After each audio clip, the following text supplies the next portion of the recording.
Hi friends, ಇವತ್ತು ನಾನು ಹಲಸಿನಕಾಯಿ ಚಟ್ನಿ ಮಾಡ್ತಾ ಇದ್ದೀನಿ. ಬಿಸಿ ಬಿಸಿ ಅನ್ನದ ಜೊತೆ ಸ್ವಲ್ಪ ಕೊಬ್ಬರಿ ಎಣ್ಣೆ ಹಾಕೊಂಡು ತಿಂತಾ ಇದ್ರೆ ಅದ್ರ ಮಜಾನೇ ಬೇರೆ. ಈ ಬೇಸಿಗೆಯಲ್ಲಿ ಬೇಳೆ ಸಾರು ತಿನ್ನಬೇಕು ಅನ್ಸೋದೇ ಇಲ್ಲ. ಈ ರೀತಿ ಚಟ್ನಿಗಳು ತಂಬಳಿಗಳು ಮಾಡ್ಕೊಂಡು ತಿಂದರೆ ತುಂಬ ರುಚಿ ಅನಿಸುತ್ತೆ. ಈಗ ಫಸ್ಟು ನಾನು ಹಲಸಿನಕಾಯಿನ ಹೆಚ್ಕೊಳ್ತಾ ಇದ್ದೀನಿ. ಫಸ್ಟು ಚಾಕುಗೆ ನಾನು ಎಣ್ಣೆ ಹಾಕ್ಕೊಳ್ತಾ ಇದ್ದೀನಿ, ಜೊತೆಗೆ ಸ್ವಲ್ಪ ನೀರು ಇಟ್ಕೊಂಡಿದ್ದೀನಿ, ಅದು ಕೂಡ ಎಣ್ಣೆ ಹಾಕಿದ್ದೀನಿ, ಮತ್ತು ಕೈಗೂ ಕೂಡ ಎಣ್ಣೆ ಹಚ್ಕೊಳ್ತಾ ಇದ್ದೀನಿ. ಯಾಕಂದರೆ ನಾವು ಹಲಸಿನಕಾಯಿ ಹೆಚ್ಚಿದಾಗ ಮೇಣ ಬರುತ್ತೆ, ಆ ಮೇಣ ಕೈಗೆಲ್ಲ ಅಂಟ್ಕೊಂಡ್ರೆ ತುಂಬ ಕಷ್ಟ, ತೊಳೆದ್ರೆ ಹೋಗಲ್ಲ ಅಷ್ಟು ಬೇಗ. ಹಾಗಾಗಿ ಈಗ ಫಸ್ಟು ಹಲಸಿನಕಾಯಿನ ಮಧ್ಯ ಕಟ್ ಮಾಡಿದ್ದೀನಿ. ಈಗ ಮಧ್ಯದಲ್ಲಿ ನೋಡ್ತಾ ಇರ್ಬೋದು ವೈಟ್ ಕಲರ್ ಮೇಣ ಬಂದಿದೆಯಲ್ಲ, ಇದನ್ನು ನಾವು ತೆಂಗಿನ ನಾರಿರುತ್ತಲ್ಲ ಅದರಿಂದ ಕ್ಲೀನ್ ಮಾಡ್ಕೊಳ್ಬೇಕು.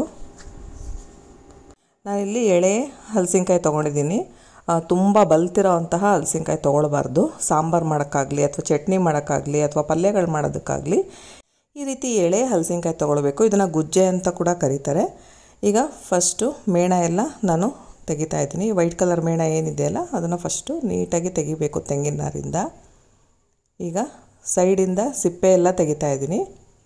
ಚಾಕುವಲ್ಲಿ ಸ್ವಲ್ಪ ಕಷ್ಟ ಆಗುತ್ತೆ ಮಾಡೋದು, ಪ್ರಾಕ್ಟೀಸ್ ಇಲ್ಲ ಅಂದರೆ ಸ್ವಲ್ಪ ಕಷ್ಟ. ಕೈಗೆ ಬೇರೆ ಎಣ್ಣೆ ಹಚ್ಕೊಂಡಿರ್ತೀವಿ, ಜಾರುತ್ತೆ. ಹಾಗಾಗಿ ನೋಡಿಕೊಂಡು ನಿಧಾನಕ್ಕೆ ಹೆಚ್ಕೊಳ್ಬೇಕು. ಸೈಡಲ್ಲಿರೋ ಸಿಪ್ಪೆನೆಲ್ಲ ಫಸ್ಟು ತೆಗಿಬೇಕು. ಈ ಚಟ್ನಿ ತುಂಬ ರುಚಿಯಾಗಿರುತ್ತೆ. ಯಾವಾಗಲೂ ಕಾಯಿ ಚಟ್ನಿ ಅಥವಾ ಬೇಳೆ ಚಟ್ನಿ ಎಲ್ಲ ನಾವು ಮಾಡ್ಕೊಳ್ತಾ ಇರ್ತೀವಿ. ಬಟ್ ಈ ರೀತಿ ಹಲಸಿನಕಾಯಿ ಸೀಸನ್ನಲ್ಲಿ ಹಲಸಿನಕಾಯಿ ಚಟ್ನಿ ಮಾಡ್ಕೊಂಡ್ರೆ ರುಚಿ ಕೂಡ ತುಂಬ ಚೆನ್ನಾಗಿರುತ್ತೆ, ಜೊತೆಗೆ ಡಿಫ್ರೆಂಟಾಗಿ ಕೂಡ ಇರುತ್ತೆ. ಇದು ನೀವು ಸಮ್ಮರಲ್ಲಿ ಈ ಸೀಸನಲ್ಲಿ ಮಾತ್ರ ಮಾಡ್ಕೊಳಕ್ಕಾಗೋದು, ಯಾವಾಗ ಬೇಕು ಅಂದರೆ ಅವಾಗ ಮಾಡ್ಕೊಳೋದಕ್ಕಾಗೋದಿಲ್ಲ. ಈಗ ಸಿಪ್ಪೆ ಎಲ್ಲ ನಾನು ತೆಗೆದಾಗಿದೆ. ಈಗ ಇದನ್ನು ಏನು ಸಿಪ್ಪೆ ಕಸ ಇತ್ತಲ್ಲ ಅದೆಲ್ಲ ತೆಗೆದು ಹಾಕ್ಕೊಳ್ತಾ ಇದ್ದೀನಿ. ಇದೇ ಥರ ಇನ್ನೊಂದು ಅರ್ಧ ಹೋಳಿಗೆ ಇತ್ತಲ್ಲ ಅದರೂ ಕೂಡ ಸಿಪ್ಪೆನ ಇದೇ ಥರ ಚಾಕುವಿಂದ ಸೈಡ್ಸ್ ಎಲ್ಲ ತೆಗೆದು ಇಟ್ಕೊಂಡಿದ್ದೀನಿ. ಈಗ ಇದನ್ನು ಫಸ್ಟು ಮಧ್ಯ ಕಟ್ ಮಾಡ್ಕೊಳ್ಬೇಕು ಈ ರೀತಿ. ಈಗ ಇದರಲ್ಲಿ ಮಧ್ಯದಲ್ಲಿ ಮಾಡ ಅಂತ ಇರುತ್ತಲ್ಲ ಅದನ್ನೆಲ್ಲ ತೆಗಿಬೇಕಾಗತ್ತೆ. ಈ ರೀತಿ ಕಟ್ ಮಾಡ್ಕೊಳ್ಬೇಕು. ಸಿಪ್ಪೆ ಒಂದು ತೆಗೆದುಬಿಟ್ರೆ ಇದೆಲ್ಲ ತೆಗೆಯೋದು ತುಂಬ ಏನು ಕಷ್ಟ ಆಗೋದಿಲ್ಲ, ಈಸಿ ಆಗುತ್ತೆ. ಇಳಿಗೆ ಮಣೆ ಇದ್ದರೆ ಇಳಿಗೆ ಮಣೆಯಿಂದ ಕೂಡ ನೀವು ಹೆಚ್ಕೊಳ್ಬೋದು, ತುಂಬ ಈಸಿಯಾಗಿ ಹೆಚ್ಕೊಳ್ಬೋದು. ಚಾಕು ಆದರೆ ಸ್ವಲ್ಪ ಶಾರ್ಪಾಗಿರಬೇಕು ಚಾಕು, ಅಂಥ ಚಾಕುನ ತಗೊಳ್ಳಿ. ಈಗ ಹೋಳುಗಳನ್ನು ಹೆಚ್ಚಿ ಹಾಕ್ಕೊಳ್ತಾ ಇದ್ದೀನಿ. ಮಧ್ಯ ಮಾಡಾನ ತೆಗೆದುಬಿಟ್ಟು ಹೋಳುಗಳನ್ನು ಮಾಡ್ಕೊಳ್ಬೇಕು. ಯಾವ ಸೈಜ್ ಬೇಕೋ ಆ ಸೈಜ್ ನೋಡಿಕೊಂಡು ಮಾಡ್ಕೊಳ್ಬೋದು. ನಾನಿಲ್ಲಿ ಚಟ್ನಿಗಾಗಿರೋದ್ರಿಂದ ಸ್ವಲ್ಪ ದೊಡ್ಡದಾಗಿ ಕಟ್ ಮಾಡ್ಕೊಳ್ತಾ ಇದ್ದೀನಿ. ಸಾಂಬಾರಿಗಾದರೆ ಸಾಂಬಾರಿಗೆ ಯಾವ ಸೈಜ್ ಬೇಕೋ ಆ ಸೈಜು ಕಟ್ ಮಾಡ್ಕೊಳ್ಬೋದು. ಬಟ್ ಎಲ್ಲ ನೀವು ಪಲ್ಯ ಮಾಡೋದಕ್ಕಾಗಿರ್ಬೋದು, ಸಾಂಬಾರು ಮಾಡೋದಕ್ಕಾಗಿರ್ಬೋದು, ಚಟ್ನಿ ಮಾಡೋದಕ್ಕಾಗಿರ್ಬೋದು ಅಥವಾ ಕಬಾಬ್ ಮಾಡೋದಕ್ಕಾಗಿರ್ಬೋದು, ಎಲ್ಲದಕ್ಕೂ ಇದೇ ಥರ ನಾವು ಹಲಸಿನಕಾಯಿನ ಹೆಚ್ಕೊಳ್ಬೇಕು. ನೀರಲ್ಲಿ ಹಾಕಿ ಅದನ್ನು ಒಂದು ಸಲ ತೊಳ್ಕೊಳ್ಬೇಕು.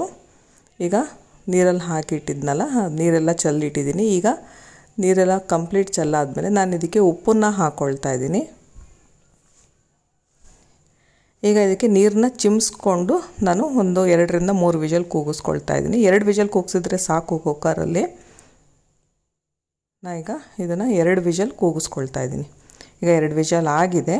ಈಗ ಇದನ್ನು ತೆಗೆದು ಇಟ್ಕೊಳ್ತಾ ಇದ್ದೀನಿ. ಇದು ಕಂಪ್ಲೀಟಾಗಿ ತಣ್ಣಗಾಗೋದಕ್ಕೆ ಬಿಡಬೇಕು. ಬೇಯಿಸಿರುವಂತಹ ಹಲಸಿನಕಾಯಿ ಹೋಳು ಕಂಪ್ಲೀಟಾಗಿ ತಣ್ಣಗಾಗಿದೆ. ಈಗ ಇದನ್ನು ಮಿಕ್ಸಿ ಜಾರಿಗೆ ಹಾಕ್ಕೊಳ್ತಾ ಇದ್ದೀನಿ. ನಾನಿಲ್ಲಿ ಒಂದು 7 ರಿಂದ 8 ಹೋಳುಗಳನ್ನು ಬಳಸಿ ಇದನ್ನು ರುಬ್ಕೊಳ್ತಾ ಇದ್ದೀನಿ, ನೀರು ಹಾಕಿಲ್ಲ. ಈಗ ನೆಕ್ಸ್ಟ್ ಇದಕ್ಕೆ ಸ್ವಲ್ಪ ಮಸಾಲೆ ಹುರ್ಕೊಳ್ಬೇಕು. ಈಗ ಫಸ್ಟು ಪ್ಯಾನ್ಗೆ ನಾನು ಎಣ್ಣೆ ಹಾಕ್ಕೊಂಡಿದ್ದೀನಿ 1 ಸ್ಪೂನ್ನಷ್ಟು. ನೆಕ್ಸ್ಟು ಉದ್ದಿನಬೇಳೆ 1 ಸ್ಪೂನ್ ಹಾಕಿದ್ದೀನಿ, ಕಡಲೆಬೇಳೆ 1 ಸ್ಪೂನ್ ಹಾಕಿ ಹುರ್ಕೊಳ್ತಾ ಇದ್ದೀನಿ. ನೆಕ್ಸ್ಟು ಒಂದು 4 ಬ್ಯಾಡಗೆ ಮೆಣಸಿನ್ಕಾಯಿ, 1-2 ಗುಂಟೂರು ಮೆಣಸಿನ್ಕಾಯಿ ಹಾಕಿ ಹುರ್ಕೊಳ್ತಾ ಇದ್ದೀನಿ. ಸಣ್ಣ ಉರಿಯಲ್ಲೇ ಹುರ್ಕೊಳ್ಬೇಕು. ನೆಕ್ಸ್ಟ್ ಇದಕ್ಕೆ ಸಣ್ಣ ಪೀಸ್ ಅಷ್ಟು ನಾನು ಹುಣಸೆ ಹಣ್ಣು ಹಾಕ್ಕೊಳ್ತಾ ಇದ್ದೀನಿ. ಜಾಸ್ತಿ ಬೇಡ, ಸ್ವಲ್ಪ ಹಾಕಿದ್ರೆ ಸಾಕು. ಈಗ ಇದನ್ನು ಹಾಕು ಕೂಡ ಹುರ್ಕೊಳ್ತಾ ಇದ್ದೀನಿ. ಅಥವಾ ರುಬ್ಬವಾಗಲೇ ಹಾಕ್ಕೊಳ್ಬೋದು ಹುಣಸೆ ಹಣ್ಣು, ಹುರಿಲೇಬೇಕಂತೇನಿಲ್ಲ. ನೆಕ್ಸ್ಟ್ ಈಗ ಇದಕ್ಕೆ ಇಂಗನ್ನು ಹಾಕ್ಕೊಳ್ತಾ ಇದ್ದೀನಿ. ಇಂಗನ್ನು ಹಾಕ್ಕೊಳ್ಳೇಬೇಕು, ಇಲ್ಲಾಂದರೆ ಡೈಜೆಷನ್ ಪ್ರಾಬ್ಲಮ್ ಆಗುತ್ತೆ. ಹಲಸಿನಕಾಯಿ ಸ್ವಲ್ಪ ಗ್ಯಾಸ್ ಆಗುತ್ತೆ, ಹಾಗಾಗಿ ಇಂಗನ್ನು ಒಂದು ಸ್ವಲ್ಪ ಹಾಕ್ಕೊಳ್ಬೇಕಾಗತ್ತೆ. ನಾನು ಕೊನೆಯಲ್ಲಿ ಇಂಗು ಹಾಕಿ ಸ್ಟವ್ ಆಫ್ ಮಾಡಿಕೊಂಡು ಏನು ತವ ಬಿಸಿ ಇರುತ್ತಲ್ಲ ಅಷ್ಟರಲ್ಲೇ ಹುರ್ಕೊಳ್ತಾ ಇದ್ದೀನಿ. ಈಗ ಇದು ಕಂಪ್ಲೀಟ್ ತಣ್ಣಗಾದ್ಮೇಲೆ ಮಿಕ್ಸಿ ಜಾರ್ಗೆ ಹಾಕ್ಕೊಳ್ತಾ ಇದ್ದೀನಿ. ನೆಕ್ಸ್ಟ್ ಇದಕ್ಕೆ 3 ರಿಂದ 4 ಸ್ಪೂನ್ನಷ್ಟು ಹಸಿ ತೆಂಗಿನಕಾಯಿ ತುರಿನ ಹಾಕ್ಕೊಳ್ತಾ ಇದ್ದೀನಿ. ತೆಂಗಿನಕಾಯಿ ತುರಿ ಏನು ಜಾಸ್ತಿ ಹಾಕಬೇಕಂತಿಲ್ಲ. ನೆಕ್ಸ್ಟ್ ಇದಕ್ಕೆ ಸ್ವಲ್ಪ ಉಪ್ಪು ಮತ್ತು ಬೆಲ್ಲ ಮತ್ತು ನೀರನ್ನ ಹಾಕಿ ರುಬ್ಕೊಳ್ತಾ ಇದ್ದೀನಿ. ಈಗ ರುಬ್ಬಾಗಿದೆ, ಚಟ್ನಿ ಕೂಡ ರೆಡಿಯಾಗಿದೆ. ಇದಕ್ಕೊಂದು ಒಗ್ಗರಣೆ ಕೊಟ್ಟರೆ ರುಚಿಯಾಗಿರುವಂತಹ ಚಟ್ನಿ ರೆಡಿ ಆಗುತ್ತೆ. ಈಗ ಇದನ್ನು ನಾನು ಒಂದು ತಟ್ಟೆಗೆ ಹಾಕ್ಕೊಳ್ತಾ ಇದ್ದೀನಿ. ನೆಕ್ಸ್ಟ್ ಇದು ಇನ್ನೂ ರುಚಿ ಜಾಸ್ತಿ ಆಗೋದಕ್ಕೆ ಕೊಬ್ಬರಿ ಎಣ್ಣೆ ಒಗ್ಗರಣೆ ಹಾಕಿದ್ರೆ ಚೆನ್ನಾಗಿರುತ್ತೆ. ಒಂದು ಪ್ಯಾನಿಗೆ ನಾನು ಕೊಬ್ಬರಿ ಎಣ್ಣೆ ಹಾಕ್ಕೊಳ್ತಾ ಇದ್ದೀನಿ. ಸಾಸಿವೆ ಹಾಗೂ ಒಣಮೆಣಸಿನ್ಕಾಯಿ ಮತ್ತು ಕರಿಬೇವನ್ನ ಹಾಕ್ಕೊಳ್ತಾ ಇದ್ದೀನಿ. ಈ ಒಗ್ಗರಣೆನ ಚಟ್ನಿಗೆ ಹಾಕಿದ್ರೆ ನಮ್ಮ ರುಚಿಯಾಗಿರೋಂತಹ ಹಲಸಿನಕಾಯಿ ಚಟ್ನಿ ರೆಡಿ ಆಗುತ್ತೆ. ನೀವು ಕೂಡ ಟ್ರೈ ಮಾಡಿ. Thank you friends.